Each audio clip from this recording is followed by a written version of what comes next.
اللہ تعالیٰ فرماتے ہیں اے نبی صلی اللہ علیہ وسلم، اللہ کو معلوم ہے کہ آپ اور آپ کے ساتھیوں میں ایک جماعت کھڑے رہتے ہیں رات کے وقت 2/3 شب یا آدھی یا کم سے کم 1/3 شب، یہ اللہ کے علم میں ہے۔ گویا کہ شروع میں قیام اللیل یہ تھا۔ اب قیام کیا ہوگا رمضان کا؟ رمضان مبارک کی راتوں میں نصف یا 2/3 یا 1/3 رات قرآن مجید کے ساتھ بسر کی جائے، جاگا جائے اور قرآن کو اپنے اندر جذب کیا جائے، یہ ہے قیام اللیل۔ لیکن اس کا قرآن میں ذکر کیوں نہیں ہوا؟ میں نے بیان کر دیا، قرآن میں آ جاتا تو فرض ہو جاتا، فرض ہو جاتا تو یہ تکلیف ما لا یطاق بہت سے لوگوں کے لیے، محنت کشوں کے لیے جو محنت مزدوری کرنے والے ہیں، اب وہ روزہ ہی رکھ لیں تو بڑی بات ہے۔ کوئی بیچارہ کسان جو ہے وہ فصل کاٹ رہا ہے، اس حال میں روزہ رکھتے ہیں، اللہ جنہیں ہمت دیتا ہے، توفیق دیتا ہے۔ یا کوئی اینٹیں ڈھو رہا ہے، روزہ، یہ روزہ ہی بہت بڑی بات ہے۔ اب آپ رات کو چاہیں کہ وہ رات کو کھڑا بھی رہے تو یہ گویا کہ ان کے اوپر بہت زیادہ زیادتی ہے، تکلیف ما لا یطاق ہے، قرآن میں نہیں آیا ورنہ فرض ہو جاتا۔ اب نوٹ کیجئے، تراویح کا جو نظام آج ہمارے ہاں ہے پوری دنیا میں ہے، یہ دور نبوی میں نہیں تھا، یہ دور صدیقی حضرت ابوبکر صدیق کے دور خلافت میں بھی نہیں تھا، بلکہ بات وہی تھی جیسے کہ تہجد ہوتی ہے انفرادی طور پر، اپنے طور پر لوگ جاگتے تھے، 2/3 رات جاگتے تھے، 1/3 رات جاگتے تھے، آدھی رات جاگتے تھے، قرآن پڑھتے تھے۔ صرف ایسا ہوا کہ 3 دن آپ نے ایک موقع پر ایک مرتبہ 3 دن نماز باجماعت کرائی ہے تہجد کی رمضان میں، لیکن وہ تہجد کے وقت، عشاء کے ساتھ نہیں، تہجد کے وقت، اور اس میں 8 رکعتیں ہی پڑھی ہیں جو آپ عام طور پر تہجد میں پڑھا کرتے تھے، کیونکہ وہ تہجد ہی پڑھائی آپ نے، قیام اللیل ہی پڑھائی۔ یہ قیام اللیل، تراویح کا لفظ اپنے ذہن سے ابھی نکال دیجئے، ابھی میں بتاؤں گا تراویح کہاں سے آئی، کیسے آئی، کیوں آئی اور اس کی کیا حکمت ہے۔ لیکن حضور کے زمانے میں نہیں تھا، 3 دن صرف آپ نے نماز باجماعت پڑھائی ہے۔ چوتھے دن صحابہ انتظار کرتے رہے کہ آپ برآمد ہوں اپنے حجرے سے، کچھ کھنگارتے بھی رہے کہ شاید آنکھ لگ گئی ہے تو ہمارے آواز دینے سے اس طرح سے آپ جاگ جائیں، آپ برآمد نہیں ہوئے۔ اگلے روز صبح کو آپ نے فرمایا دیکھو اگر میں یہ مسلسل تمہیں نماز پڑھاؤں گا تو یہ تم پر فرض ہو جائے گی۔ کوئی حکمت، قرآن میں آ جاتا تو فرض ہو جاتا، اور یہ بہت سے لوگوں کے لیے ناقابل برداشت ہوتا ہے۔ حضور بھی مسلسل پڑھاتے یہ نماز تو فرض ہو جاتی ہے۔ وہی جو رافت اور رحمت اللہ تعالیٰ کے دل میں ہے وہی حضور کے قلب مبارک میں ہے امت کے لیے، تو آپ نے کہا کہ میں نے یہ فرض تمہیں اس لیے نہیں پڑھائی باجماعت نماز مسلسل کہ کہیں فرض نہ ہو جائے۔ اب اس معاملے میں یہ جو قیام اللیل کا معاملہ ہے، اس میں حضرت حضور کے زمانے میں نہیں تھا باجماعت کوئی سوائے 3 دن کے، اور وہ بھی تہجد کے وقت، عشاء کی نماز کے ساتھ نہیں۔ حضرت ابوبکر صدیق کے زمانے میں بھی نہیں تھا۔ حضرت عمر کا اجتہاد ہوا یہ رضی اللہ تعالی عنہ۔ آپ ایک دفعہ گشت کرنے کے بعد مسجد میں آئے تو آپ نے دیکھا کچھ لوگ ایک کونے میں کھڑے ہیں اور کوئی حافظ صاحب ہیں وہ پڑھ رہے ہیں اور یہ سن رہے ہیں، اس لیے کہ رات کو جاگنا جو ہے وہ تو ممکن ہے، لیکن سب کو قرآن یاد تو نہیں تھا، قرآن مجید کیسے پڑھیں، پورا یاد تو نہیں ہے۔ اور آپ کو معلوم ہے ایسے چھپے ہوئے قرآن بھی اس وقت موجود نہیں تھے، عمدہ کاغذ کے اوپر اعلیٰ جلد کے ساتھ۔ تو اب یہی تھا کہ کچھ ایک حافظ صاحب یہاں کھڑے ہیں تو وہاں ان کے پیچھے کچھ لوگ کھڑے ہو گئے سن رہے، کوئی کسی اور کونے میں ہے، تو حضرت عمر نے فرمایا کیوں نہ انہیں ایک ہی امام کے پیچھے جمع کر دیا جائے۔ لہذا آپ نے فیصلہ کیا کہ اب 20 رکعت نماز عشاء کے فوراً بعد، اس میں جاگنے کا معاملہ وہ نہ آئے، 2/3 رات جاگنا، 1/3 رات جاگ نہیں، عشاء کے رات 20 رکعت، عشاء کے بعد زیادہ سے زیادہ 1 گھنٹہ لگے گا، اس سے بھی کم لگتا ہے 50 منٹ 40 منٹ، یہ تو ہر شخص برداشت کر سکتا ہے۔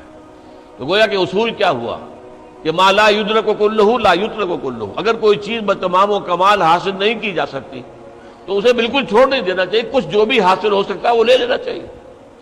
اس حکمت کے تحت حضرت عمر کا یہ فیصلہ ہے، ورنہ اصلاً صیام اور قیام یہ بالکل متوازی دونوں چیزیں ہیں۔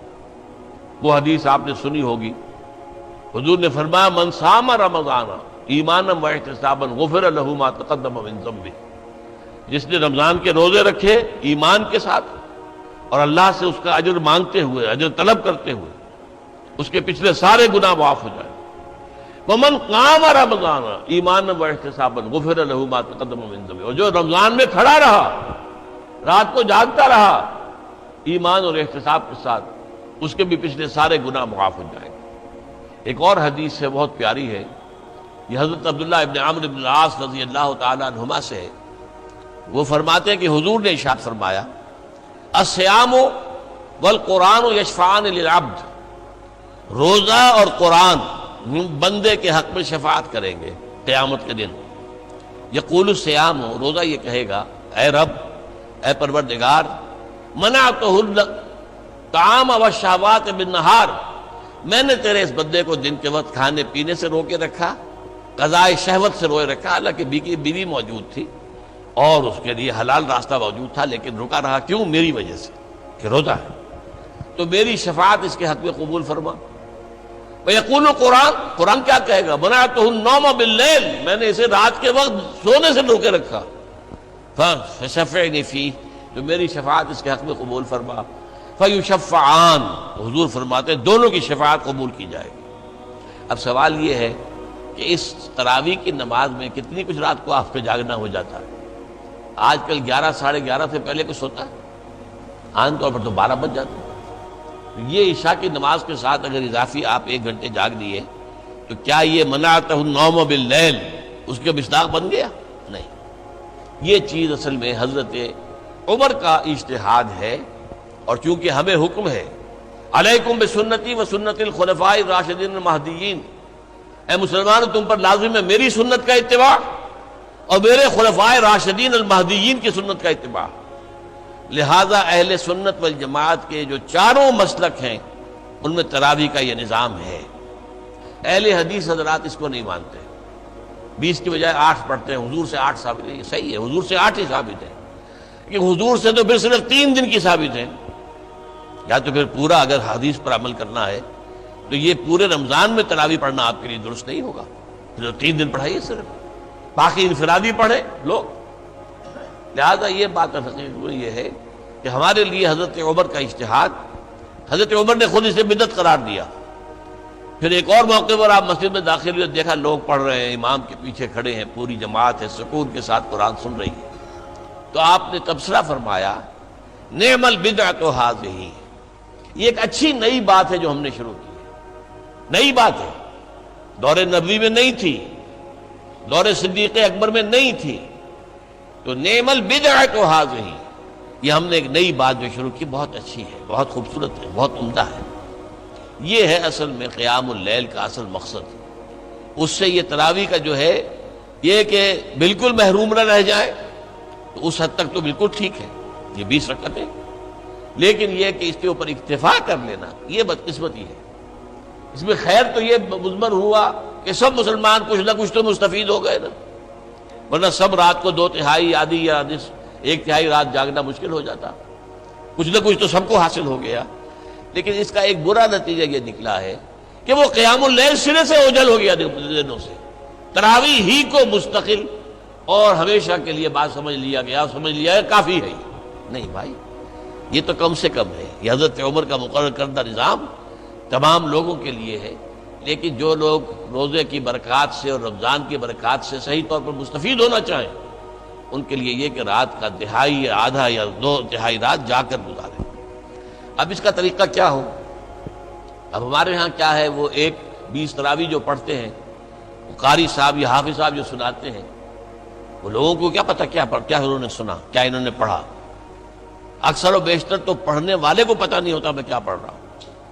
اکثر تراویح پڑھانے والے جو ہیں حافظ ہوتے ہیں، عالم نہیں ہوتے، حافظ ہیں، وہ الفاظ جو قرآن کے تو یاد کیے ہوئے ہیں، ان کا مفہوم تو انہیں معلوم نہیں ہے، وہ فارغ التحصیل تو نہیں ہے، عالم تو نہیں ہے، عربی زبان تو انہوں نے نہیں پڑھی ہے۔ اب یہ جو ہے تو اس سے یقیناً وہ ایک تقاضا پورا ہو گیا، حضرت عمر کے فیصلے پر عمل بھی ہو گیا، اس کا ثواب بھی لازماً ملے گا، لازماً ملے گا، لازماً ملے گا۔ ایک آدمی ہے وہ 20 رکعتیں پڑھ رہا ہے، قرآن سن رہا ہے، اس نے اپنا وقت لگایا ہے، قوت سے صرف کر رہا ہے، اور اپنی طاقت لگا رہا ہے تو یقیناً ثواب ملے گا، لیکن وہ قرآن اور رمضان کی اصل برکت وہ اس کو حاصل نہیں ہو سکتی۔ وہ تو یہ کہ سمجھ کر سنے، پڑھنے والا بھی وہ ہو جو سمجھ کر پڑھ رہا ہو، اور سننے والے بھی وہ ہوں گے جو